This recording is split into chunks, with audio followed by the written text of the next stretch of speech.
In 1948, R.M. Sr.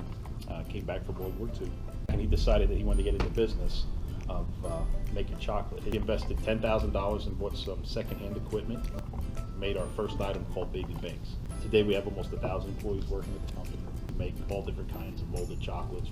We're known for our bunnies at Easter time, but we make chocolate for Easter, Valentine, Christmas, Halloween, and we make candy for everyday purposes. We had a hands-on, interactive experience during our field trip to Palmer Candy. We learned how to make carrots out of icing and to tie bows for the chocolate bunnies. Some of us cannot wait to be old enough to work here.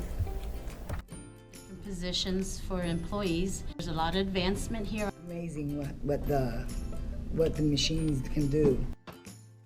One of our lines that we work on is line 2. We actually go, there's a top position where we put our molds on. The depositor throws chocolate into the molds. It goes into a vibrating section which forms the candy.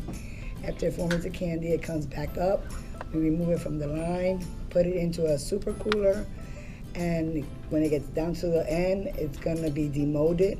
After it gets demolded, it goes down a long belt, and goes into a section that's called a Wema, which gets caramel or peanut butter.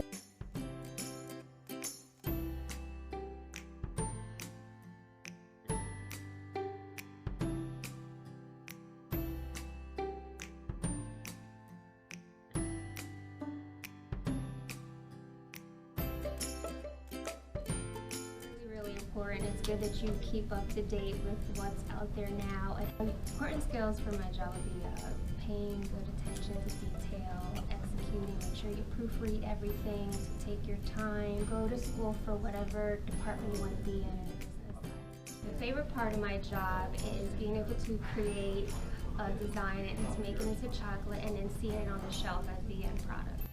Part of my job here at R.M. Palmer is that you work with great people. It's a great place to work.